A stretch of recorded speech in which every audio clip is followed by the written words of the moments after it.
I think I should have brought a hat. It was cloudy this morning. It's still cloudy, but it's kind of bright out.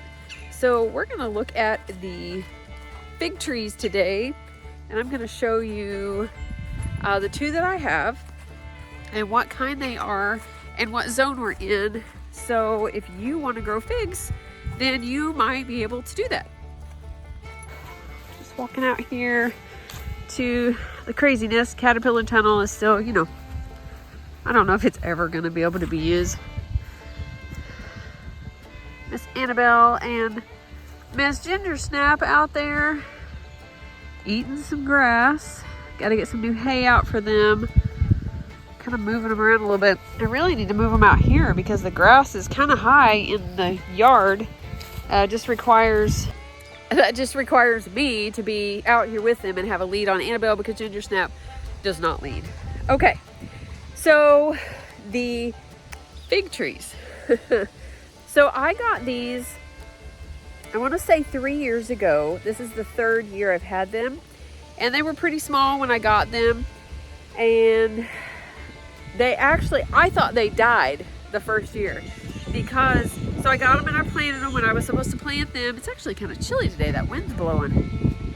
And then the next year, they looked dead. They had died. I didn't see any new growth coming out. So I emailed the companies.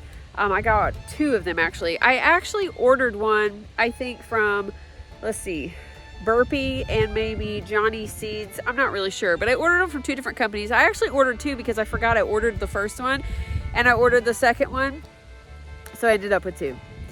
One of them gave me a store credit and the other one I can't remember was going to do the refund. But then I happened to come out here and saw that they were actually coming back up from the roots. I guess I didn't realize that the stalks actually must die off each year as through winter, and then they put up new stalks. So I'm going to show you. So this is the smaller one. This is one I haven't actually gotten any figs off of, but you can see up here on the very top there are a couple. I don't know if these will actually ripen because you can see we're already getting some frost and things, so this will probably die off. But all this is new growth. This was all new that came up this year. So you can even see some of the smaller little shoots coming up, but it just comes up like this. And I had some older shoots that were up and they die off and they break off. So let me show you the other one though. So if we move over here, I got me some mullein over there with it, but this one is actually gotten pretty tall and this is all new growth. Like this all came up this year. And so I was pretty excited because this one has actually put on quite a few, I guess, figs. You can see over there, there are some. This one doesn't look real great because I think the frost has gotten it, where the other ones are covered up. You can kind of see where the leaves are getting. So you can see I got these. Now the reason I took these, they are ripe, of course, but the ants love these. Let me show you the ants. There's little ants on here. They love climbing up these stalks and getting on these. So I got these, knocked the little ants off of it and pulled these off of here. But I've gotten quite a few figs this year, much more than I've gotten before, and I am pretty excited about what it will do next year. So when I got these, they are called Chicago Hardy figs. I used to be in 6B. I shows me sometimes in 7A. So that's kind of where I'm at. We're in Southern Illinois.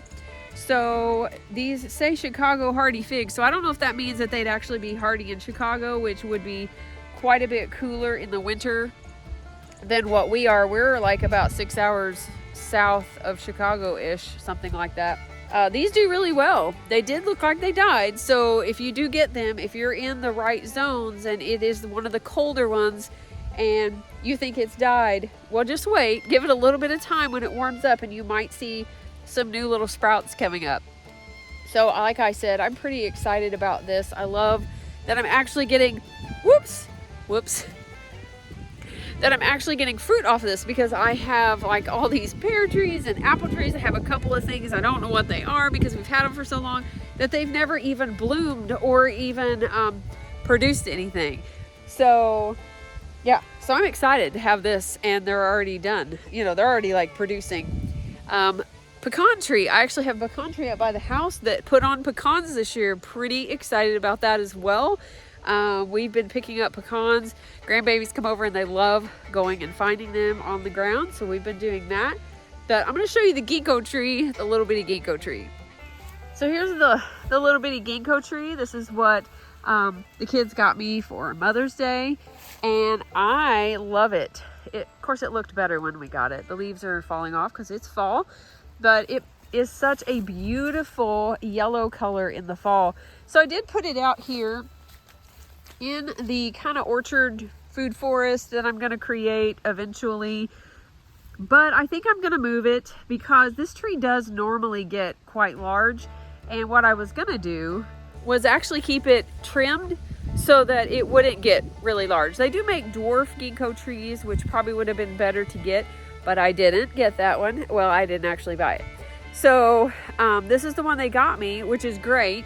But I think I'm going to move it because if I let this one get big, it is going to shadow some of these trees. But so, you know, I don't really know what I want to do. I could always keep the lower branches cut so that, you know, the morning sun does come through. And it's on the edge, so it wouldn't be as big of a deal.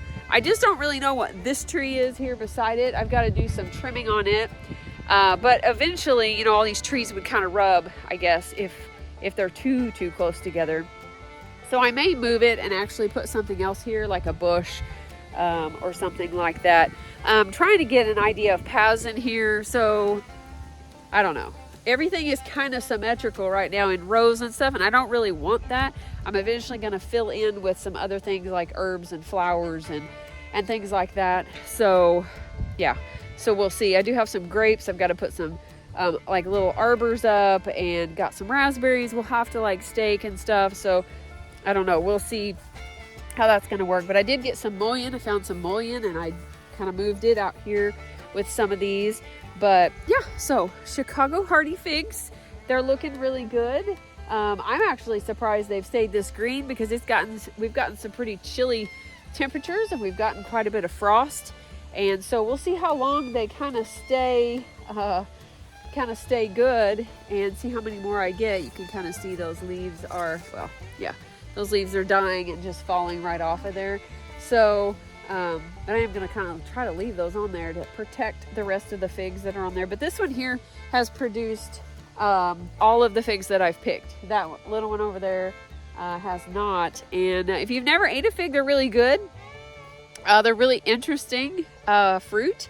And so I think I'm the only one that's eaten them because everybody else is kind of skeptical about what they are. So let me know in the comments below if you grow figs, what your favorite variety is, and what you do with them.